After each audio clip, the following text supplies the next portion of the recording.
We are Rogue Media Sports.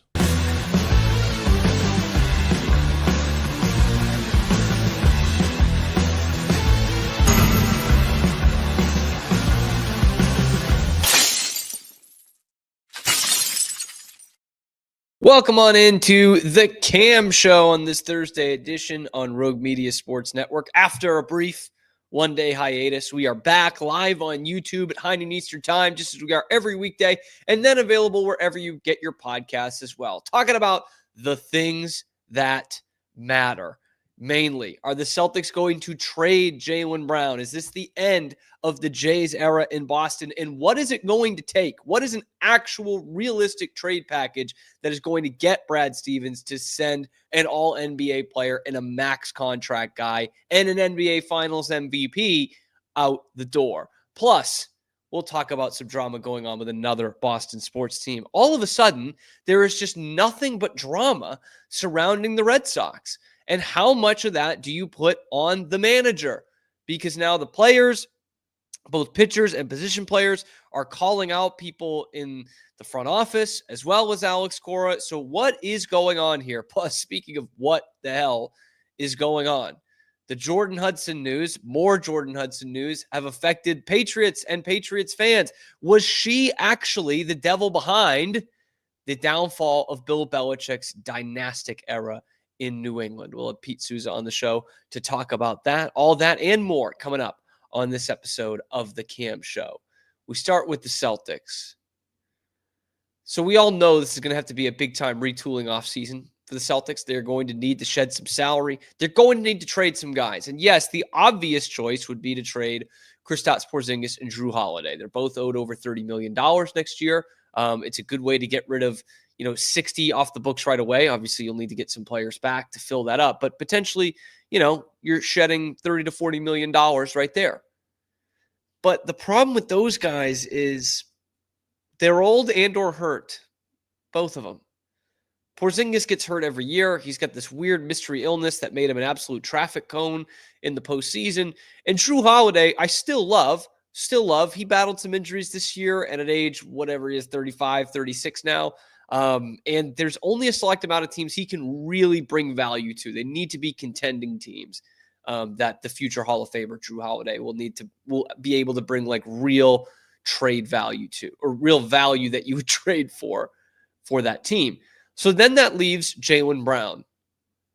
With Jayson Tatum going down with the Achilles injury in Game 4 of the Knicks series, all of a sudden the rumor started to swirl that might be the last game that the Jays ever play together. Celtics are going into a bit of a tank mode next year, even with Jaylen Brown as their number one guy. You take a top 5 NBA player just off their roster for an entire year. Like it's not going to be great. And you want to talk about shedding salary and getting real value in return. There is no one even close on your roster to the kind of value that Jaylen Brown brings. And as much as we talk about Porzingis and Holiday being the obvious deals, it's really Jaylen Brown and Derek White that are going to bring you some returns here. And I don't love the idea of trading either of those guys, of course, because, Derek White is one of the most underrated players in the league. Jaylen Brown is an all-NBA player. He's an NBA Finals MVP. Celtics fans don't necessarily want this, but where they're going, they can kind of restart pretty quickly if they get a good haul for Jaylen Brown. And so now the trade rumors abound. Okay, Bill Simmons had an interesting one on his show the other day. It was the Rockets putting out or the Rockets having a trade rumor where they would said Fred VanVleet, Tari Eason, and the number 10 overall pick in 2025. And in return, they would get Jaylen Brown. Okay, the Celtics would get Fred VanVleet in the last year of his contract, $40 million. And the Rockets would eat some of that. It would be some cap relief for the Celtics. But you're not – what do you want with the 10th overall pick? Like, we all know the NBA draft at this point. Who are you getting at 10? Outside of Paul Pierce, who's a number 10 pick of all time that became anything? Really? So to me, that's just a no. At that point, if we're talking draft capital, I'm looking at like the number one pick in the draft. We're talking about an all NBA guy here and an NBA Finals MVP. So the Rockets won, and there's been a couple different iterations of that. Not interested from a Celtics fan standpoint. There's a Spurs one that's pretty interesting, where the Celtics would receive this year's number 2 overall pick, which is going to be Ron Harper's other kid, Dylan Harper from Rutgers. The number 14 pick in this draft, Devin Vassell, Keldon Johnson, Jeremy Sohan, a couple of young, I emphasize really young players with some promise, and a 2030 first round pick, which would either be from San Antonio itself, Dallas, or Minnesota.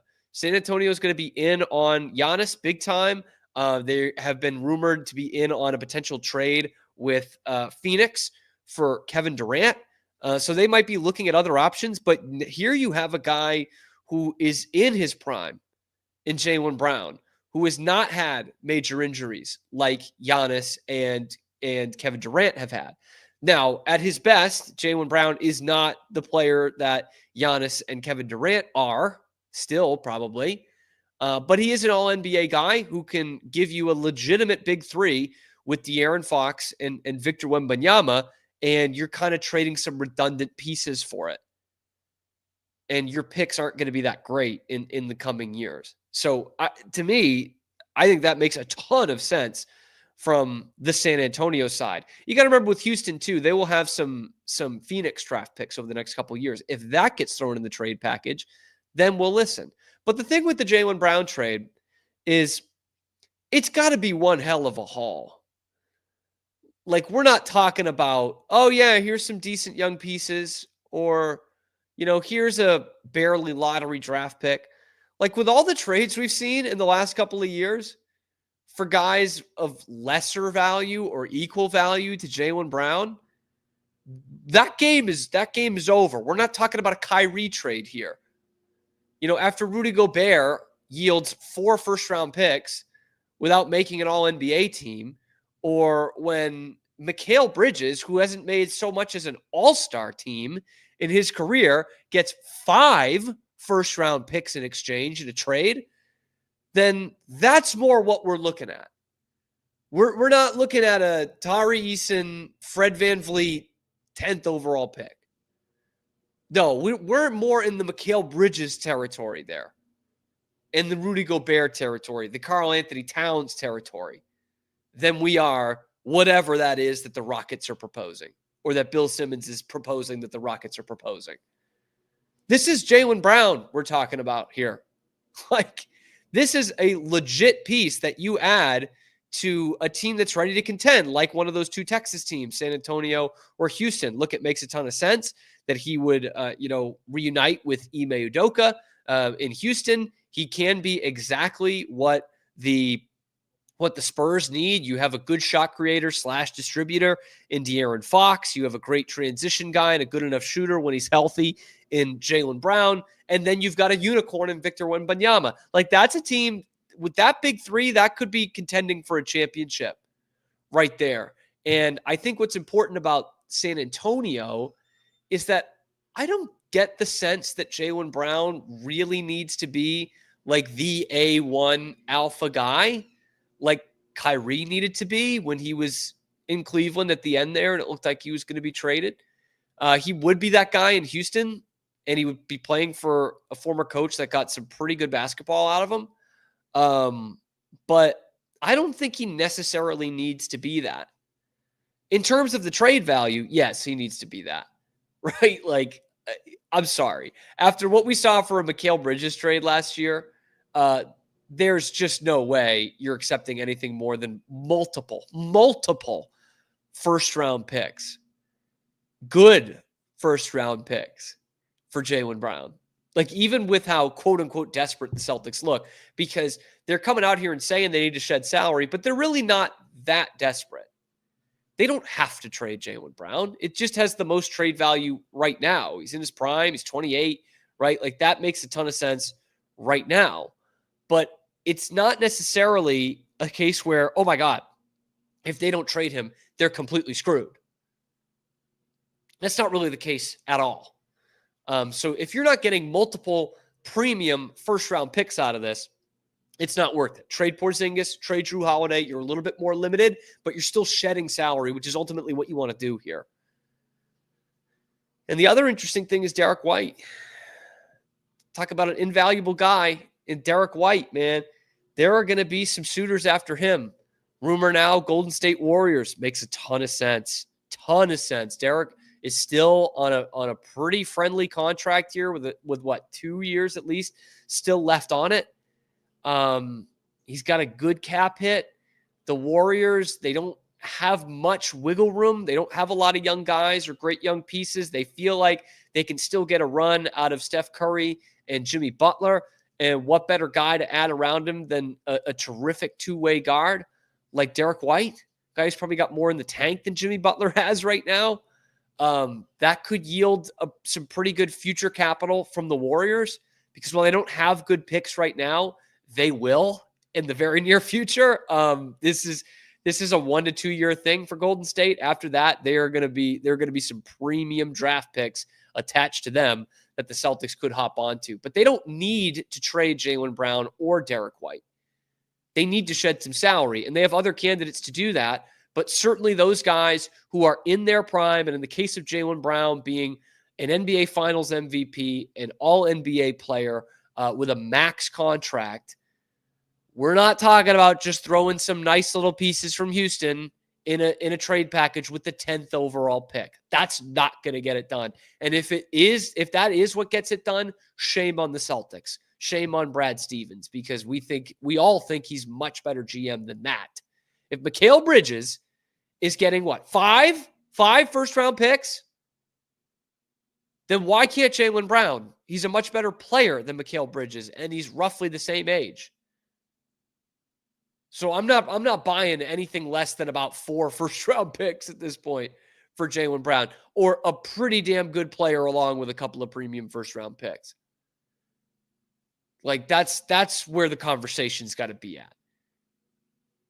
Be very, very interesting to see how that plays out. Let me know what you guys think in the comment section below. Do the Celtics even need to trade Jaylen Brown? And if they do, what do they need to be getting in return? Because all these mock trades I'm seeing are not good enough. From my vantage point, I'd rather just trade Porzingis and Holiday and see what you can get. But I think if you're going to retool this thing for a Jayson Tatum quote-unquote rebuild when he comes back, and you want some pretty good running mates to go alongside and some good future draft capital, then yeah, Jaylen Brown trade is the way you need to go. So let me know in the comment section below. Be sure to like the video, subscribe to the channel. We come at you live on YouTube every weekday, high noon Eastern time, and then we're available wherever you get your podcasts as well. Check out the other videos on the YouTube channel, Talking the Celtics and Everything Boston Sports. I'm your host, Cam Stewart. Zach Burke keeps us on the air 5 days a week. Coming up, we're going to bring my good friend Pete Souza into the fold. He has thoughts. We have talked about this before. The Jordan Hudson, Bill Belichick thing takes another turn, and this time it actually affects the New England Patriots, and it might well have affected Bill Belichick's job security in New England. Let's talk about it with Pete Souza next on The Cam Show. We'll be right back after these quick words from our sponsors. This is Rogue Media Network. InMotion is more than just a name. It's a legacy of innovation. From supplying electric vehicle parts like motors and inverters since the 1960s to creating cutting-edge electric scooters, hoverboards, and unicycles, InMotion is shaping the future of mobility. Whether you're looking for industrial power solutions or accessible personal transport, InMotion has you covered. Explore our products and experience the future of movement. Visit store.inmotionworld.com today. Is your Mac running slow? Mac Booster 8 is your all-in-one solution to clean up 20 types of junk files, remove malware and viruses, and protect your device.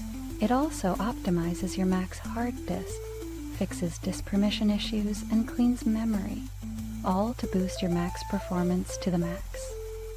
Get your Mac running like new again with Mac Booster 8. Visit macboost.net today. Finding a sleep sack that my baby likes has been a struggle. The sleep sack from Joy is a major upgrade. It is all natural eucalyptus, which is breathable and hypoallergenic, which is really great for your baby's sensitive skin. And it's made with Climatech, which regulates your baby's temperature. You can also get Joy's crib sheets, which are made of the same super soft material. Joy gave my baby comfort and gave me peace of mind. At Mapiful, we believe in celebrating your journey, past, present, and future. Our unique personalized products are designed to boost your confidence, elevate creativity, and honor what matters most. From custom home decor to meaningful gifts, we help you cherish the memories that make you who you are.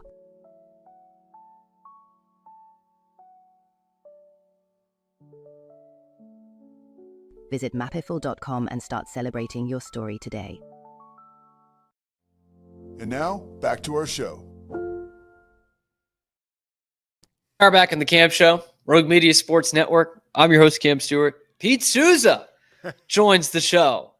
Happily, Pete Souza of the Pete Souza Show at ESPN and Inside the 12 and everything.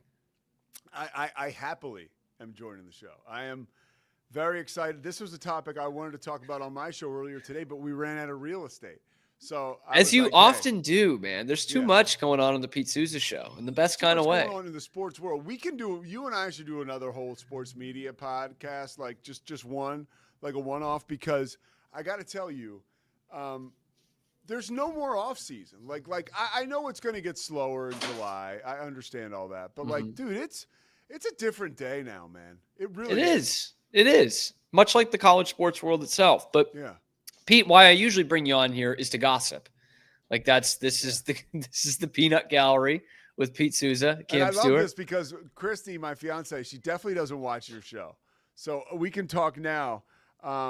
Good, let loose, man. Yeah. Oh no, I think Linda Holliday's hot, dude, and yeah, I'm like hardcore team Linda Holiday. In fact, hot take to start, I would take her over Jordan Hudson right now.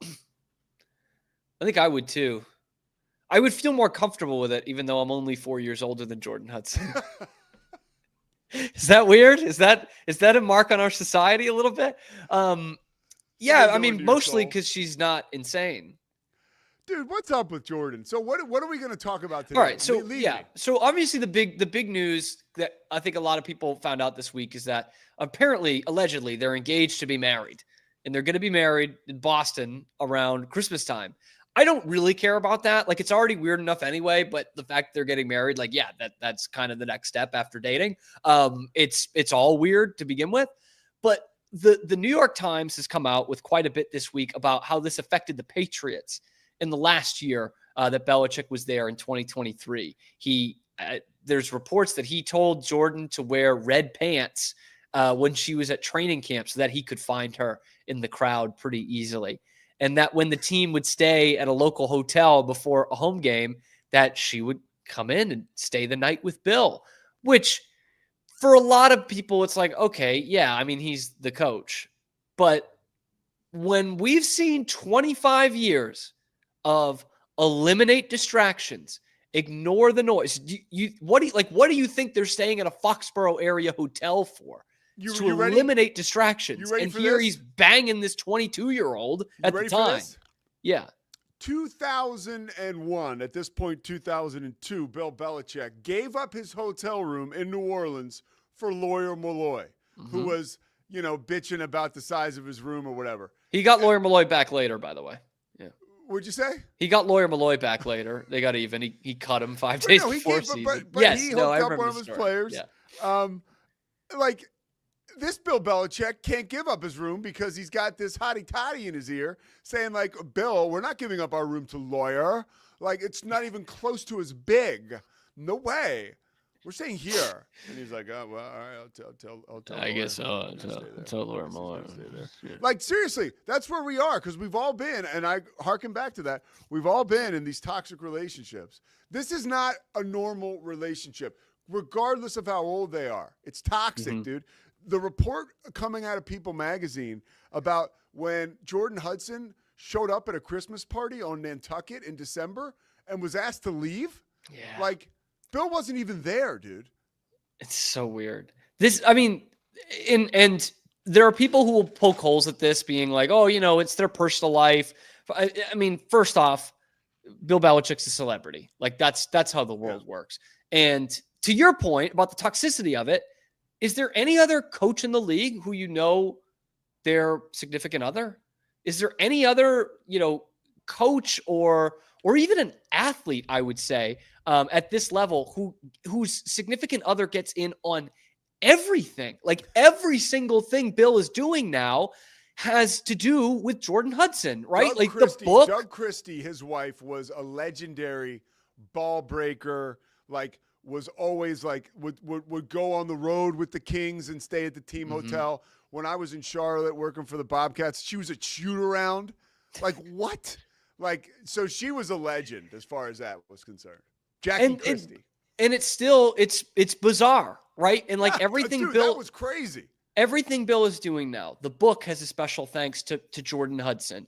When he's at practice, there's Jordan Hudson in this meticulous outfit that she's wearing and trying to mic up Bill. Or, as soon as he goes to UNC and accepts the job, she's in a North Carolina hoodie, Air Jordan, trying to get a sponsorship deal from Nike. Every single thing the guy does, she is right there. He can't do an interview without her glaring from the shadows. That's what's weird about this. I don't even know that there's an athlete that we have at this point that has a significant other like that. It's just, this is really weird. To your point, besides the age gap, which is already weird enough. Yes. Legal, but fucking weird.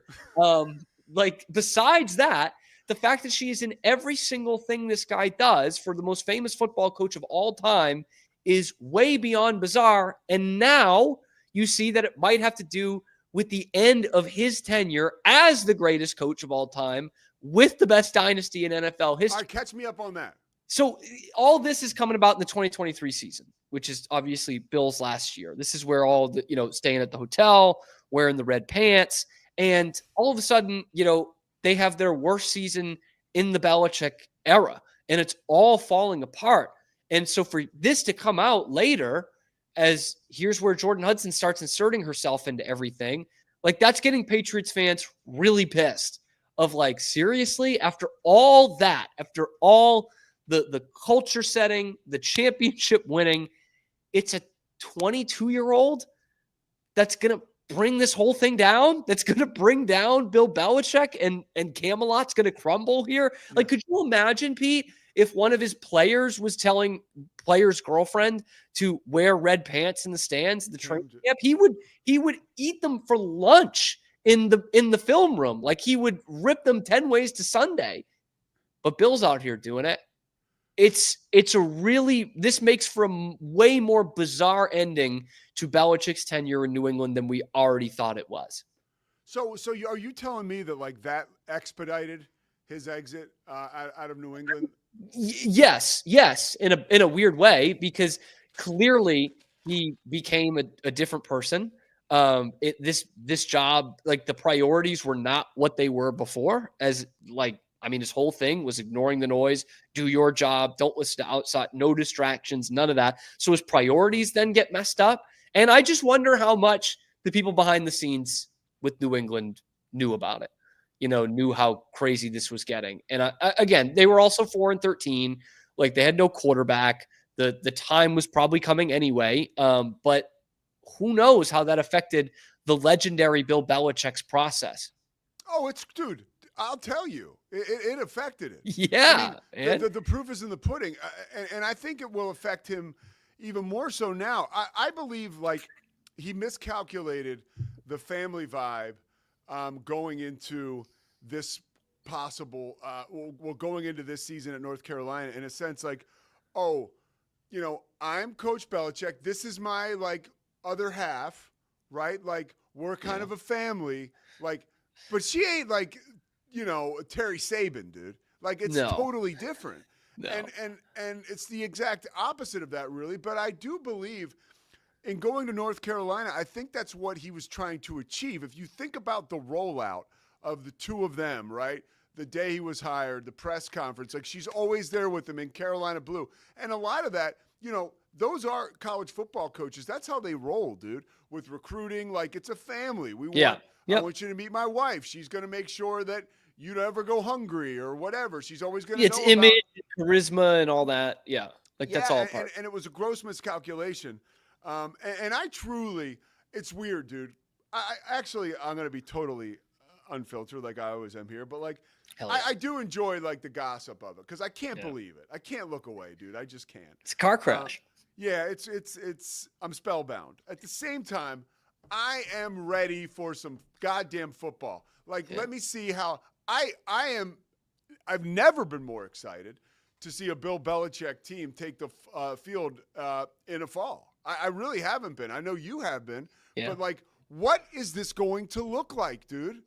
What is this going to look like? Where will she be? What, like, what if they suck? Which they very well could, by the way. They very well could suck year one. He may not coach a game. I mean, that's on the table. Yeah, and Carolina needs to keep coming with statements about how we actually like Jordan. She's no problem. We'll keep her around. Like they've made like 4 statements about that. I want to go back to your original point of, the whole family thing and being able to go to Carolina and kind of roll this thing out. Bill and Jordan, not just the Belichick experience. Because I'll take you back, Belichick interviewed for at least one NFL job last year, the Falcons, that we heard about. And we also heard rumors later on that Arthur Blank went to Robert Kraft and, said, asked him about working with Belichick. And apparently the answer wasn't very positive. Now we know that he and Kraft have a bit of a rift, Belichick and Kraft. Kraft has had rifts with head coaches before. He's been petty about former head coaches before. But now, Parcells of note, hugely of note, yeah. But now you have to wonder, Pete, if that phone call went something like, Arthur, he's got this woman with him now, and a lot of the coaches didn't like this. If priorities were weird, she's really trying to get into a lot of his business and all this, and like I wonder now, was she a part of that conversation? Like, was this something that again, maybe not the main reason the Patriots fire him, mutually part ways, but say, like, hey, there's just something you might want to do your due diligence on here. Well, and that could lead to the vigor with which Bill Belichick seemingly detests Bob Kraft now. Right, and because, by the way, real quick pause, I mean, like, I don't even know why there needed to be 2 interviews with Bill Belichick. Like, you've seen the resume. We know everything about Bill Belichick except for that Jordan Hudson part. It's the only thing we didn't know about him at that point last year. So that would make some sense. But yes, back to this bitterness, because it's certainly there, like, big time. But I think that could have only fueled it, right? Yeah. Like, oh, dude, now you're going to get in the way of me getting a fucking job? Yeah. Like, that is a big deal. Like, you can fire me and usher me out, but once you start, especially, it's not like Pete Souza getting his position removed by the Philadelphia 76ers when he was an active alcohol and drug addiction, okay? Like, barely showing up to work. Yeah. We got Bill Belichick racking up Super Bowl trophies. Like, the guy did a lot right by Bob Kraft. Yeah. You know what I mean? But so Kraft can't give him a positive recommendation? Like, just don't sink me, dude. Like, I'm still on your side with that part. Like, I still don't think Kraft should be bashing him to the point where it costs him a job. No, I don't think so either. I think Super Bowls. I think that's pretty screwed up. But because he could have been like, look, Bill was never easy to deal with. Yeah. But shit, man, we won a lot. Yeah. A lot. Like, if you want to win, Arthur, this is a risk that you're going to have to take. But instead, it probably became that. How old is Belichick? 72, 73? I mean, look, dude. I mean, I can tell you whatever. It could be like some early onset of whatever. I mean, he could be – look, I'm just saying, like, there could be some merit to that. Like, this – if I was his family, which I'm sure they are freaking out, like, I would be very – like, I have a friend in Philadelphia, and he just went through a similar situation. His mother passed away, and his father started to date one of a younger trainer, right? Mm-hmm. Okay. And they moved in together, and this guy's like 70. This woman, not quite the age gap, but she's like, in her I thought you were going to say 30s. not quite the age. Be like, oh, she's 20. Yeah, no, Bill is okay. like out of control. Like, he's like really going for it. But But no, like it is so divisive within like a family. And because especially when you've got families with a lot of money. Yes, and then marriage, that's a whole new ball game. Yeah, and now she's a kept woman now. He's quote unquote doing right by her, which means like, you know what I mean? Like, because if he drops dead tomorrow, who knows? I mean, outside of her real estate empire, which apparently is pretty nice. Pretty Belichick, really, but yeah. Yeah, but what does she have? So there's just a lot of there's a lot to be concerned about here, and I don't want to be like, you know, because I can find humor in anything, but I hope it's not serious. I hope he's just a dude making a shitty decision like we all have with women, myself included, repeat offender. So I'm not standing in judgment of him so much as I am just like watching along cautiously, like I hope this isn't what it might be, you know? God, it's weird. That's Pete Souza. Pete, we're not done with you yet. That's Pete Souza. I'm Cam Stewart, host of the Cam Show. Guys, get in the comments section. Let us know what you think about this if you haven't already said it.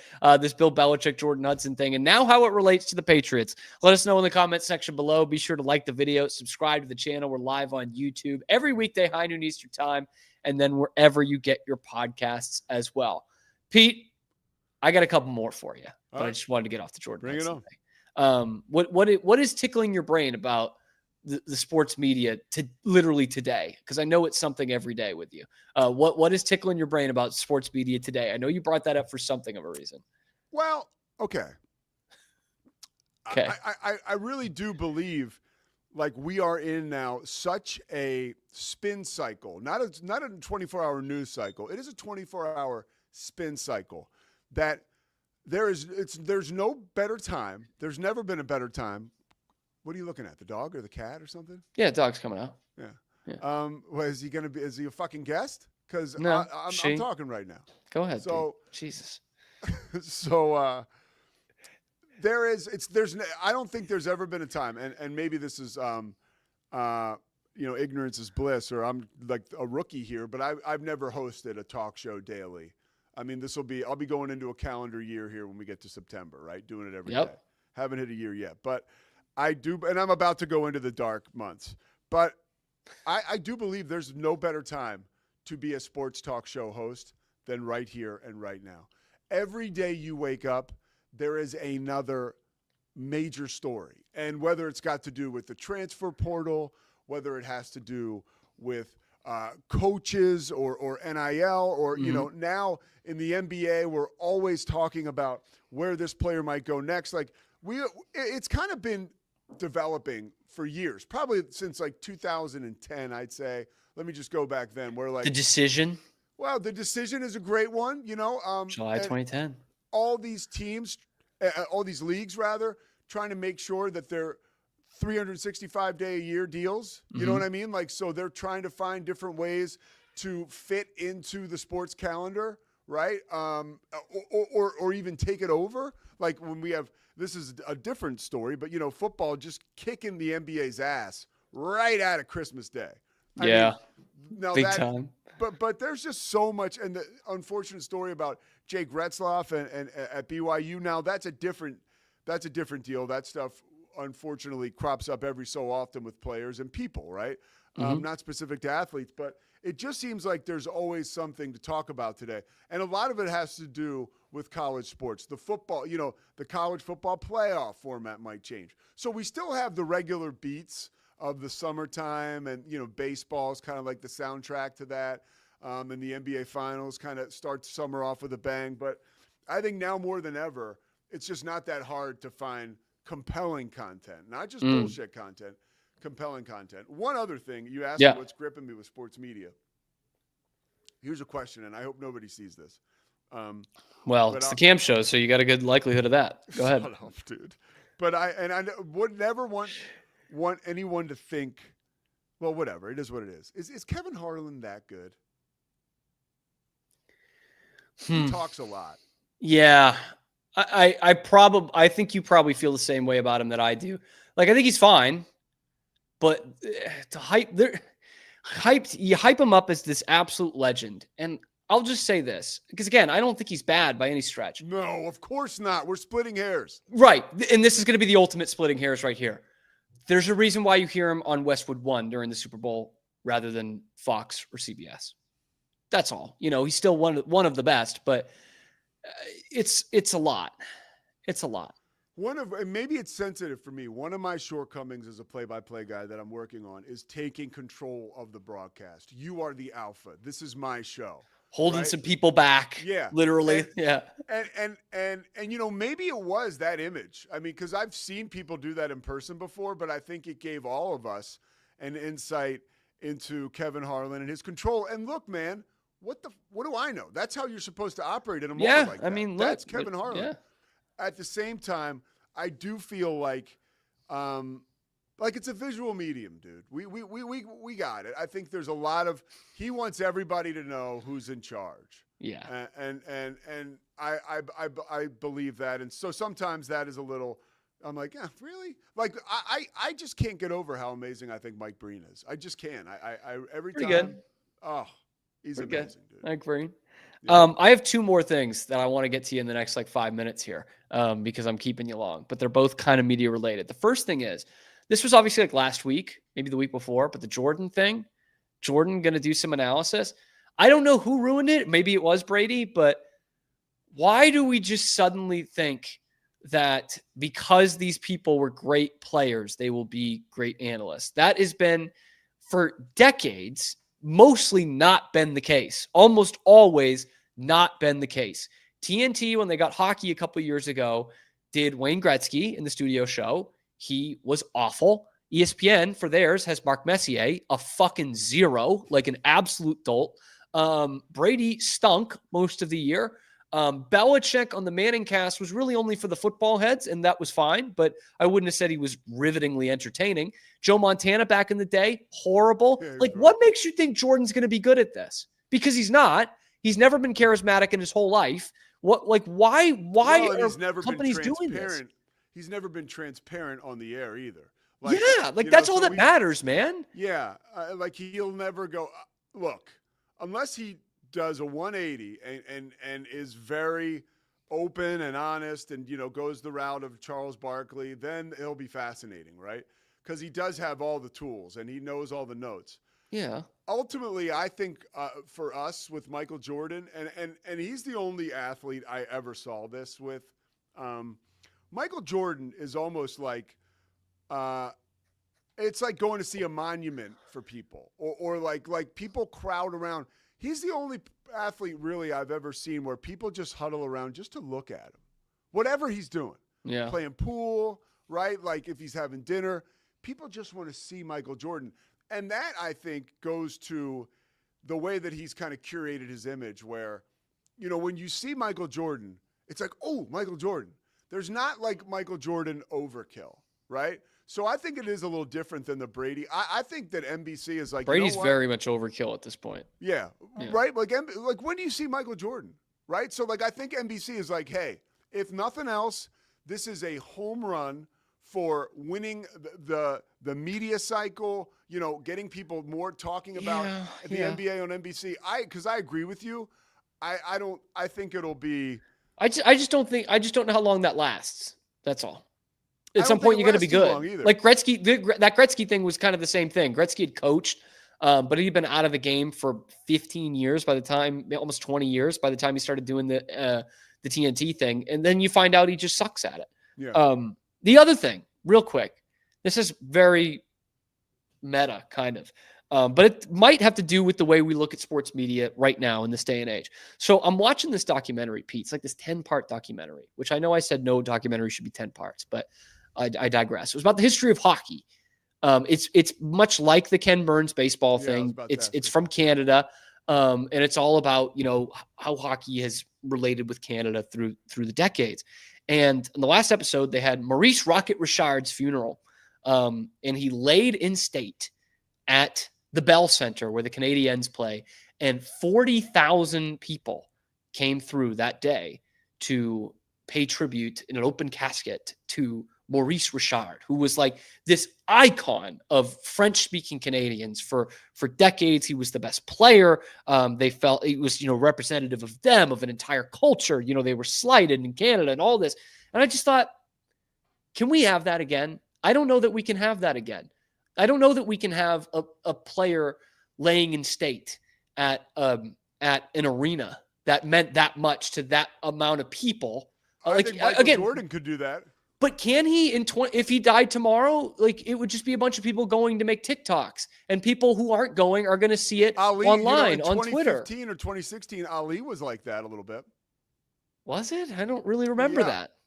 Well, because you didn't watch the documentary about Muhammad Ali yesterday. I guess. You were too busy with your head up Maurice Richard's ass. Yes. Okay. The Rocket. When me, notably, huge Canadiens fan. Yeah. No, when Ali died, there was some of that. But, I think you're kind of pointing at the reverence, right? And the canonization. Yeah. And we know everything about everybody now. That's why that's what I was about to say. Dude. That's where I got to get to with the media. We haven't talked. I did a whole segment yesterday. It was about 15 minutes I watched the Brett Favre doc. Have you watched it yet? I haven't. I was going to watch it last night, but you know what? I saw underneath it the one about the Danbury Trashers. And I wanted to rewatch that one. So I watched about half of it. Cause I kind of know what's coming with the Brett Favre thing. And I'm sure it's not totally crazy. I mean, he is a scumbag. So it's nothing brand new. Yeah. That's the theme of that Untold is it's just mostly told. Most of those things have been told. Yeah. Yeah, it is. It's a bunch of stuff that's told. That's why the Trashers, man. I was like, oh shit, I didn't know this. All right, here we go. I still need to watch that one. Yeah, that's really good. You would love it. Actually, yeah, I am going to watch that one. But yeah, no, the Favre doc is great. He's kind of he's just a dumbass from Mississippi at the end of the day. I mean, let's not, and that's the problem. Like you said, before the day. Well, I guess not because he's in legal trouble now. But what he did with the welfare funds, if true, is just like really, really bad. It's just like it's egregious. But we never got a chance to know this much about our stars, and we do now. And to what you're saying, it's really hard to have them up on pedestals because they just knock themselves off. Yep, it happens all the time, and it happens to pretty much everybody. But now we just see it more with the stars. Anyway, Pete Souza, the Pete Souza Show. Let's talk some media soon, shall we? Let's do it. Thank you, Pete. You can catch him 10 a.m. Central Time live on YouTube and then wherever you get your podcasts as well. That leads right into the Cam Show on Rogue Media Sports Network. We still got something to talk about. We're going to be coming up in just a minute about the drama around this Red Sox team. Why is this drama not going away, and why hasn't Alex Cora been able to control it? That's next on the Cam Show. We'll be right back after these quick words from our sponsors. This is Rogue Media Network.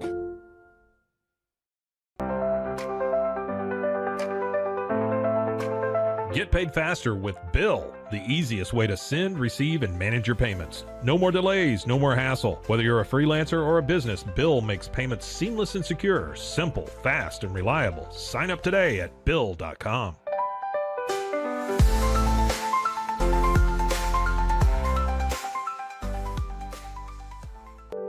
Overwhelmed by your inbox? Clean Email is here to help.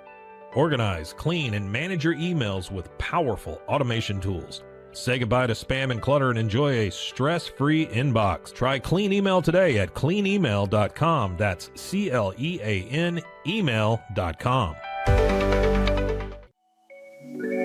Cleanse your body of accumulated toxins and embark on your wellness journey at your own pace. At Global Healing, we provide premium supplements to help your body heal naturally. Combine that with OrganicHemp.com's top quality CBD for ultimate balance. Start your healing journey today at GlobalHealing.com and OrganicHemp.com. Unlock a world of convenience with Mully Box, your one-stop solution for personalized subscription boxes delivered right to your door. Each box is tailored to your taste. Experience the joy of surprises. Subscribe today at mullybox.com. That's MULLYBOX.com.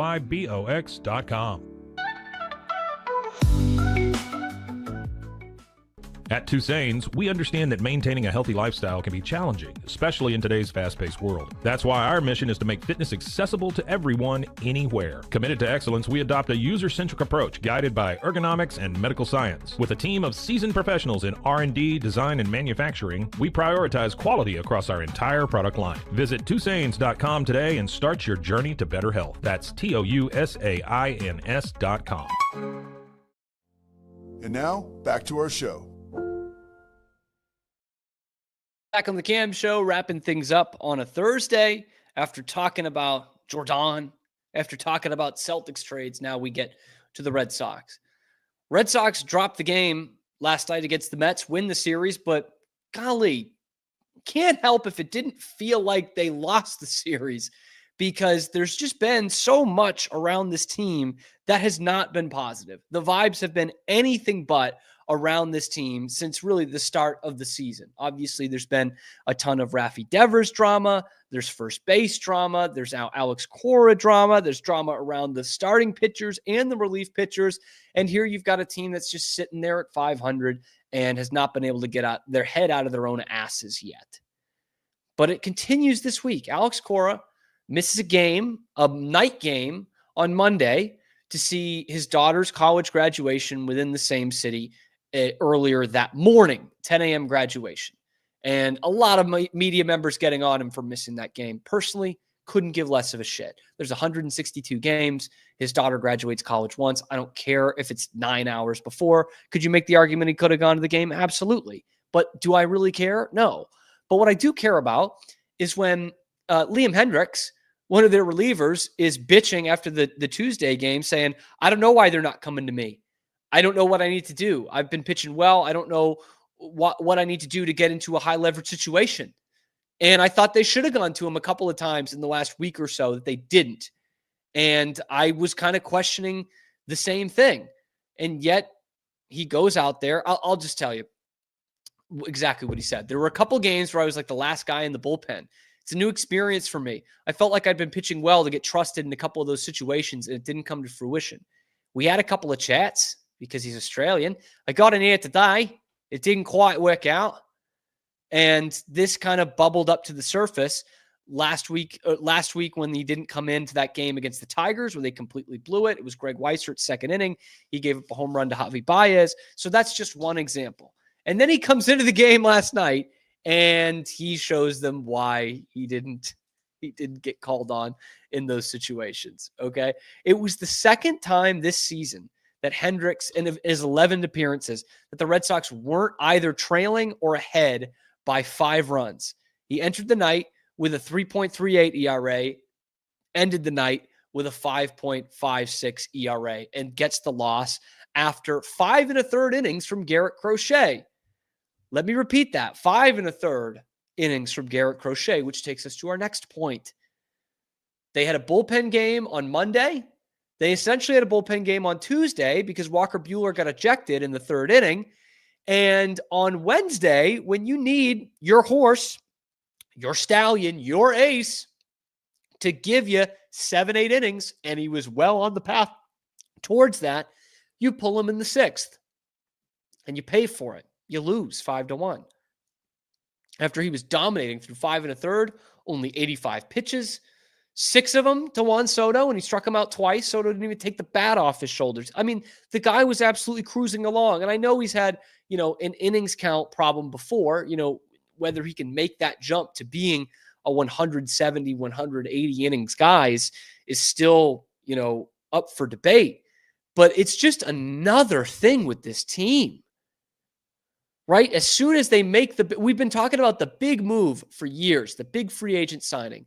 As soon as they make one in Alex Bregman, there's drama.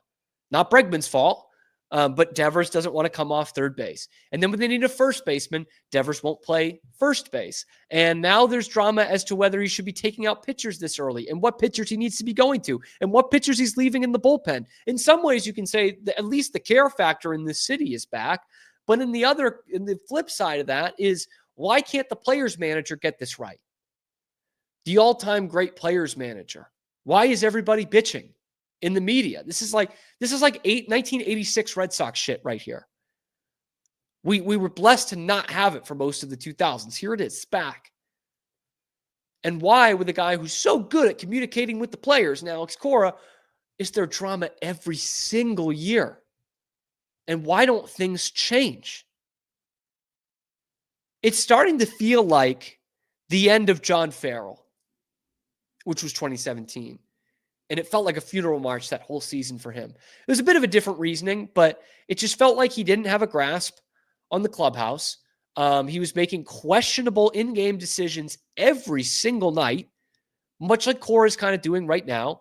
And there's internal strife. There have been players who are ready to come up that weren't called up right away, right? Like that was the same thing in 2017 with Rafi Devers. Ironically enough, he didn't come in until late July. Same thing with Benintendi the year before in 2016. He didn't come up till August. And you had these kind of players wasting away. You had big money, former free agent signings who just can't play the fucking game anymore. It was Pablo Sandoval in 2017. It's Trevor Story now. The guy's had one extra base hit in a month. And last night, he's got a routine ground ball to short. He's got a guy absolutely fucking dead to rights at third base. And he throws to first.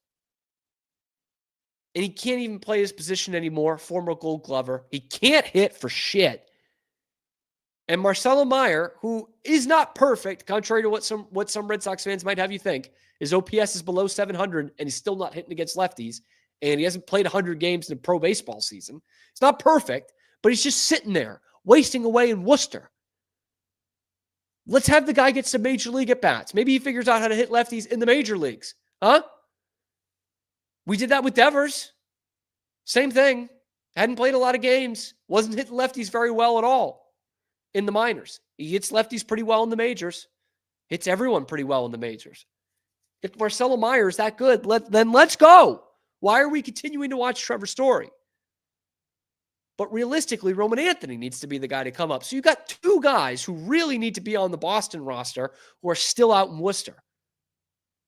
So it's the bullpen, it's the starting pitching, it's the corner infield, it's your star players, it's your role players, it's your fucking minor league players. Everywhere around this organization, there's drama right now, to the point where you had to have ownership and the GM fly out to Kansas City. Who wants to fly out there to have a sit down with the team and actually find out what the fuck is going on here? The vibes were so high for this team coming into this season. I'll even say opening day, home opener. You're like, all right, this place is buzzing. They scored 13 runs. Like this felt like a festive atmosphere. This city was and still is ready for the baseball team to be good again. And more important than that, they are ready for this team to be relevant in this city again. Here's the time. It's falling in your lap. The Bruins suck. The Celtics are out and they're heading towards at least a retool, if not a rebuild here with Jayson Tatum out for an entire season next year. So not like we're going to be hyping up the Celtics season next year. And the Patriots, while there's some more hype, have won 8 games in the last 2 seasons. Even if they're good, they're not Super Bowl championship good. This team is ready for the baseball team. The city is ready for the baseball team to be relevant and to be good and to be playing meaningful games in September, to have a meaningful trade deadline in July. They're ready for this, and they're just pissing it away with every passing day, game, week. They're just mid as holy hell. And it probably has a lot to do with all this drama that's coming out of their locker room, their clubhouse, and it's not even Memorial Day. We're barely a quarter of the way through the season. Every day, it's something. Every single day. It's never positive. It's never positive. But anyway, let me know what you guys think in the comment section below. Is there just too much drama around this Red Sox team? And why isn't Alex Cora handling this? Why isn't he taking care of this? We got to start asking questions there for the players manager. Let me know in the comment section below. Be sure to like the video, subscribe to the channel. We are well on our way towards 4,000 subscribers. We need your help getting there. Check out the other videos on YouTube. We are live every weekday, high noon Eastern time, and available wherever you get your podcasts as well. Special thanks to guest Pete Souza, to Zach Burke, who keeps us on the air every day. I'm your host, Cam Stewart. We will see you tomorrow on a Friday edition of The Cam Show.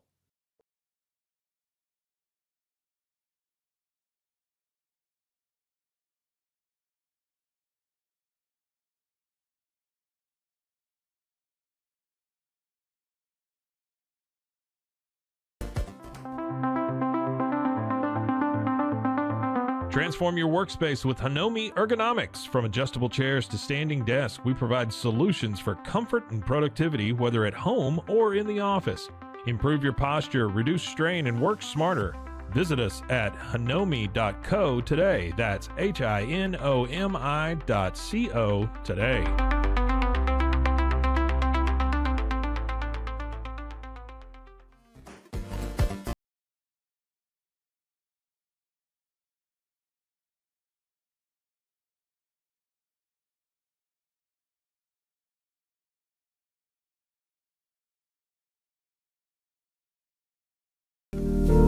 Experience the future of secure private cloud storage with Internex. Protect your files with end-to-end encryption, ensuring your data stays private and accessible only to you.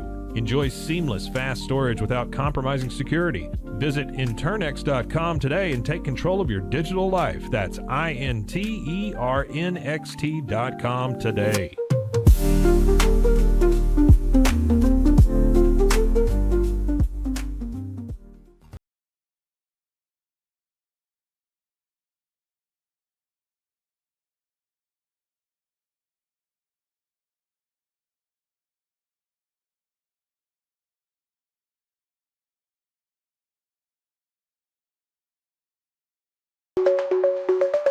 Protect your online privacy with NordVPN. Browse securely, access content from anywhere, and keep your data safe with military-grade encryption. Whether at home or on the go, NordVPN ensures your digital freedom. Stay secure. Download NordVPN today at nordvpn.com. That's NORDVPN.com.